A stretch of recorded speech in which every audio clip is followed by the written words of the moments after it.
सर्वप्रथम मी आपलं सर्वांचं स्वागत करतो. आज नवी मुंबई महानगरपालिकेचे सार्वत्रिक निवडणूक 2025 ची आरक्षण सोडतीचा कार्यक्रम होता. सकाळी 10:15 आपला कार्यक्रम सुरू झाला आणि आता आपण 12 वाजून जवळजवळ 40 मिनिटापर्यंत हा कार्यक्रम आपण आता पूर्ण केलेला आहे. नवी मुंबई महानगरपालिकेची जर लोकसंख्या 2011च्या लोकसंख्येच्या आधारित ही निवडणूक होत आहे. त्याची जनगणनेनुसार येणारी लोकसंख्या ही 11,36,170 एवढी आहे. त्यापैकी अनुसूचित जातीची लोकसंख्या ही 1,08,39 आहे. अनुसूचित जमाती प्रवर्गाची लोकसंख्या ही 19,646 आहे आणि निवडून द्यायचे एकूण महापालिकांचे सदस्यांची संख्या ही 111 आहे.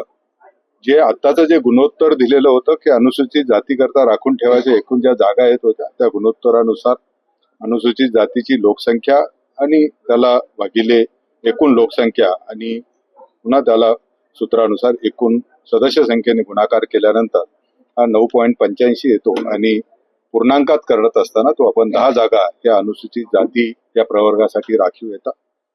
अनुसूचित जमाती करता सुद्धा अशाच पद्धतीने अनुसूचित जमातीची लोकसंख्या भागिले एकूण लोकसंख्या गुणिले एकूण सदस्य संख्या अशा प्रकारचे जे सूत्रानुसार 1.91 एवढी येतात आणि पूर्णांकात केल्यानंतर 2 जागा ह्या अनुसूचित जमाती करता राखीव येतात. सर्वसाधारण महिला मी फक्त आपल्याला ज्या 35 आपण कशा निश्चित केल्या ते मी आपल्याला सांगतो. प्रभाग 2 मध्ये सर्वसाधारण महिलांसाठी राखीव झाले. प्रभाग 3 आहे, प्रभाग 4 आहे, प्रभाग 5 आहे. नंतर प्रभाग 6 मध्ये एक जागा आपल्याला आहे.